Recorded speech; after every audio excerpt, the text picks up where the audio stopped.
ଦେଖନ୍ତୁ ରାଜନୀତି ଆଉ 3 ଦିନ ରହିଲା ସତ। ଆଜିକି ଦୀର୍ଘ 3 ମାସ ଧରି ବିଜୁ ଜନତା ଦଳ ପ୍ରତ୍ୟେକ ପଞ୍ଚାୟତରେ ତାର କର୍ମେଳ ସମନ୍ୱୟ କରିବା ସହିତ ପଦଯାତ୍ରା ଏବଂ ପ୍ରତ୍ୟେକ ସମସ୍ୟା କିଭଳି ଭାବରେ ସମାଧାନ ହୋଇପାରିବ, ଆମ କର୍ମୀମାନଙ୍କ ମଧ୍ୟ ଯଦି ଅସନ୍ତୋଷ ଥିଲା ତାକୁ ଦୂର କରିକି ଆଜି ଆମେ ସେଣ୍ଟ୍ରାଲ ଜୋନ୍ ରାଲି କରିଛୁ। କିଛି ଦିନ ତଳେ କଳାପଥର ଜୋନ୍ ରାଲି କରିଥିଲୁ, ଡମ୍ପଡ଼ା ଜୋନ୍ ରାଲି ହୋଇଥିଲା। ଆସନ୍ତା କାଲି ବ୍ରହ୍ମପୁର ଜୋନ୍ରେ ମଧ୍ୟ ରାଲି ହେବ। ତେଣୁ ଦଳ ଆଉ ଚାଲୁନି, ବର୍ତ୍ତମାନ ଦୌଡ଼ୁଛି। ମୁଁ ଯାହା ଆଶା କରୁଛି ନିଶ୍ଚିତ ଭାବରେ ଦଳ ସଂଗଠିତ ଅଛି। ସମସ୍ତେ ସ୍ପୋର୍ଟସମ୍ୟାନ୍ ଭଳିଆ ଦଳ ପାଇଁ କାମ କରିବା ପାଇଁ ବର୍ତ୍ତମାନ ଯୁବକ ବାହିନୀ, ଛାତ୍ର ବାହିନୀ ବହୁ ଆଗରେ ଅଛନ୍ତି। ଦଳ ତ ଭଲ ସ୍ଥିତିରେ ଅଛି ବାଙ୍କିରେ। ତେବେ ବାଙ୍କିର ଯାହା ସମସ୍ୟା 2 ଦଶନ୍ଧି ହେଇଗଲା, ସମସ୍ୟା ଯୋଉଠି ସେଇଠି ସମସ୍ୟା ସମାଧାନର ନାଁ ଗନ୍ଧ ଉଠୁନି, କାହିଁକି ଏମିତି ପରିସ୍ଥିତି? ସେମିତି ସମସ୍ୟା ତ ନାହିଁ ବୋଲି କହିବାନି, ସମସ୍ୟା ଅଛି, କିନ୍ତୁ ଅନେକ ସମସ୍ୟା ମଧ୍ୟ ସମାଧାନ ହୋଇଛି। ଆମେ ଯଦି ଦେଖିବା ସାଧାରଣ ଜନତାଙ୍କର ପାଣି ଉପରେ ଆବଶ୍ୟକତା ଥିଲା, ପାଣିର ସମସ୍ୟା କିଛି ସମାଧାନ ହୋଇଛି। 24 ଘଣ୍ଟିଆ ମଧ୍ୟ ଆଉ 2-4 ମାସ ଭିତରେ କମ୍ପ୍ଲିଟ୍ ହୋଇଯିବ, ଆପଣ ସାରା ପଞ୍ଚାୟତରେ ଦେଖିବେ।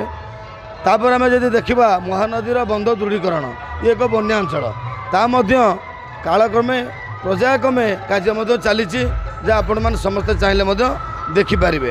ଟି ବ୍ରିଜ୍ର କାମ ସରିଛି, ସୁବର୍ଣ୍ଣପୁର ବ୍ରିଜ୍ର କାମ ସରିଛି, ମାଇନ୍ ଇରିଗେସନ୍, ଲିଫ୍ଟ ଇରିଗେସନ୍ ସବୁ ବ୍ୟବସ୍ଥା ହୋଇଛି। ତା ଭିତରେ ଆହୁରି ଭଲ ମଧ୍ୟ କାର୍ଯ୍ୟ ହେବାକୁ ଅଛି, ଯାହା ଆଗାମୀ ଦିନରେ ଯାହା ବାକି ଅଛି ତାକୁ ମଧ୍ୟ ପୂରଣ କରାଯିବ।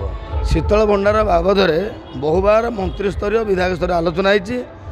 ଯେହେତୁ କୋଲ୍ଡ ଷ୍ଟୋରର ଆବଶ୍ୟକତା ଥିଲା, ଏବେ କଟକ ଭୁବନେଶ୍ୱର ନିୟରେଷ୍ଟ ହୋଇଯାଇଛି, ରାସ୍ତାଘାଟ ଭଲ ହୋଇଯାଇଛି, ଲୋକମାନଙ୍କର ପରିବାପତ୍ର ଭଲ ମନ୍ଦ ସେମାନେ ଡାଇରେକ୍ଟ ବିଲରୁ ଆମଦାନୀ କଲେ ଏବଂ ଅଟୋ ଜରିଆରେ କଟକ ଭୁବନେଶ୍ୱର ମାର୍କେଟକୁ ଦେଲେ।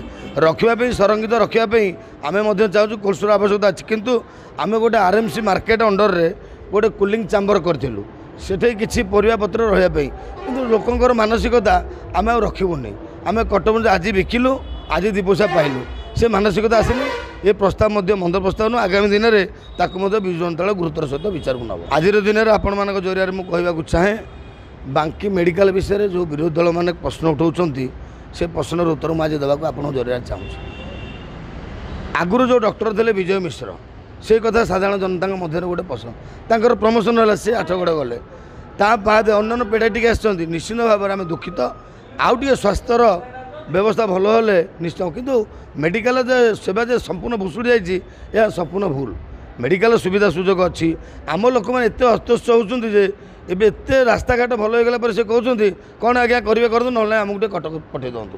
କିନ୍ତୁ ଆମେ ବି ଦୁଃଖିତ, ସମସ୍ତେ ମା ଭଉଣୀ, ଯେଉଁ ଛୋଟ ପେଡ଼ିଆଟ୍ରିକ୍ ଡକ୍ଟର ଆଉ କେମିତି ଭଲ ଆସିବ, ସେଥିପାଇଁ ଆମେ କଟକ CDM, ମୁଁ ମଧ୍ୟ RKSରେ ମେମ୍ବର ଅଛି, ବହୁବାର ଆଲୋଚନା କରିଛି, ତାକୁ ମଧ୍ୟ ବିଚାରକୁ ନେଇକି ଏ ସମସ୍ୟା ବହୁ ଶୀଘ୍ର ସମାଧାନ ହେବାକୁ ମଧ୍ୟ ଯାଉଛି।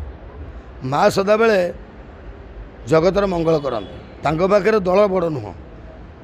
ବାଙ୍କିର ଜନସାଧାରଣ କାହାକୁ ଭଲ କାହାକୁ ମନ୍ଦ ବାଛିବେ, ସେଇଟା ମାଆଙ୍କ ଇଚ୍ଛା ନୁହଁ। ମା ଯାହାକୁ ଚାହିଁବେ ତାକୁ ଆଶୀର୍ବାଦ ଦେବେ। ଶଙ୍ଖଶାଳୀ ବିଜୁ ଜନତା ଦଳ ପିନ୍ଧେଇନି, ଏ କଥା ସମ୍ପୂର୍ଣ୍ଣ ମିଥ୍ୟା, ସେ କଥା ଆଉ ଆଲୋଚନା ପ୍ରସଙ୍ଗ ନାହିଁ। ସେଥିପାଇଁ ତଦନ୍ତ ମଧ୍ୟ ହୋଇଛି, ତାର ମଧ୍ୟ ରିପୋର୍ଟ ଯାଇଛି। ଆଜିର ଦିନରେ କହୁଛୁ, ବିଜୁ ଜନତା ଦଳର ସମସ୍ତ ଶୁଭେଚ୍ଛୁ ହିତାକାଂକ୍ଷୀ ସେ ଶାଢ଼ୀକି କୌଣସି ମନ୍ଦ ଉଦ୍ଦେଶ୍ୟରେ ବା ମାଆକୁ ଦେଇକି ଅପପ୍ରଚାର କରିବା, ଏହା ଠିକ୍ ହେଇନି। ଆଉ ଯେଉଁମାନେ ଅପପ୍ରଚାର କରୁଛନ୍ତି, ସେ ମା ହିଁ ତାର ବିଚାର କରିବ। ନିର୍ବାଚନ ବୈତରଣୀ ପାରି କରିବା ଦାୟିତ୍ୱ ସବୁବେଳେ ଈଶ୍ୱରଙ୍କର ନିର୍ଭର କରେ। ମୁଁ ଭାବୁଛି ବୋଧେ ମା ଚର୍ଚ୍ଚିକା ବିଜୁ ଜନତା ଦଳର ଯିଏ ପ୍ରାର୍ଥୀ ହେଇଛନ୍ତି ଦେବୀରଞ୍ଜନ ତ୍ରିପାଠୀ, ତାଙ୍କ ପ୍ରତି ନିଶ୍ଚିନ୍ତ ଆଶୀର୍ବାଦ ଭିକ୍ଷା କରିଛୁ, ଆଶୀର୍ବାଦ ଦେବେ ମଧ୍ୟ।